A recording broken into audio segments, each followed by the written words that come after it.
عورتوں کے ساتھ بہترین سلوک کرنے پر قرآن کس طرح خوبصورت انداز میں فرماتا ہے کہ ارشاد فرمایا عورتوں کو اس نیت سے روکو نہیں کہ جو مہر تم نے انہیں دیا تھا اس میں سے کچھ لے لو.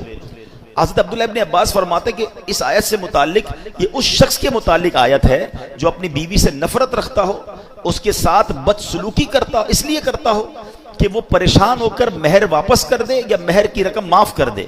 اسے اللہ تعالیٰ نے منع فرمایا.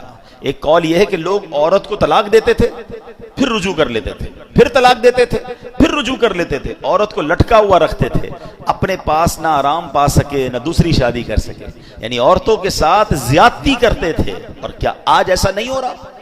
بعض جگہوں پر عورتوں کے ساتھ بڑی زیادتی ہو رہی ہے, عورت کے ساتھ اس طرح سلوک ہو رہا ہے جیسے عورت کو پیر کی جوتی بنایا. جناب یہ اسلام ہے. یہ وہ لوگ ذرا سوچیں جو کہتے ہیں کہ اسلام میں عورتوں پر بڑی سختیاں ہیں. آج کل اس طرح کے جلسے ہو رہے ہیں, اس طرح کے سیمینار ہو رہے ہیں, اور معاذ اللہ عورتوں کو یہ ذہن دیا جا رہا ہے کہ نہیں جناب اسلام میں رہو گے تو تمہاری جو آزادی ہے وہ ختم ہو جائے گی. بتائیے یہ قرآن کیا بیان کر رہا ہے کہ عورتوں کے ساتھ اچھے طریقے سے رہنا. نبی پاک کی کئی حدیثیں ہیں, تم میں بہترین وہ ہے جو اپنے گھر والوں کے ساتھ بہترین ہے. اور پھر کیا فرمایا, سن لو میں تم سب سے زیادہ اپنے گھر والوں کے ساتھ بہترین ہوں.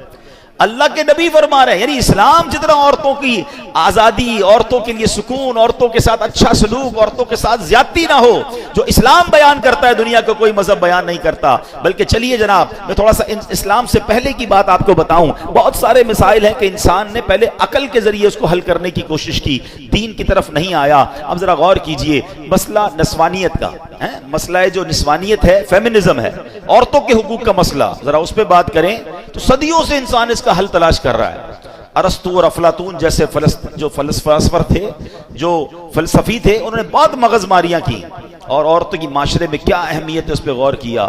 کسی نے عورت کو سانپ کہا, کسی نے اسے شیطان کہا, کبھی اس بیچاری کو ظلم و ستم کا نشانہ بنایا گیا, کبھی بیچاری کی عزت کو تار تار کیا گیا. آج دیکھ لیں ترقی یافتہ دور کی مثال دیکھیں, یہ عقل پرست دین بیزار غیر مسلم انہوں نے عورت کو صرف ایک اشتہار بنا کے رکھ دیا ہے. یہ غور کیجئے نا, دنیا کے ہر اشتہار میں آپ کو عورت نظر آئے گی. یہ عورتوں کو بھی سمجھ نہیں آتی کہ ہم کیا یہ کھلونا ہے, مردوں کی آئٹم بیچنی ہے, مردوں کی چیز بیچنی ہے, اس میں بھی عورت کا اشتہار ہے. یعنی عورت کا کام یہ کر دیا گیا کہ اس کو ایک اشتہار بنا دیا گیا.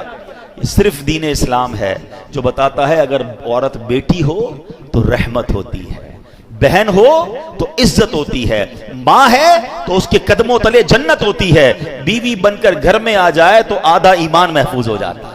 یعنی عورت کا ہر روپ اسلام نے بیان کیا کہ عورت کو جو عزت اسلام میں ہے. اللہ کرے کہ ہماری بہنوں کو یہ بات سمجھ آئے جو آج سمجھتی ہیں کہ اسلام میں سختیاں ہیں. قرآن نہیں پڑھتے نا, پہلے عورتوں کا کیا حال تھا, اور قرآن بار بار کہہ رہا ہے کہ عورت کے ساتھ آپ نے اچھا سلوک کرنا ہے.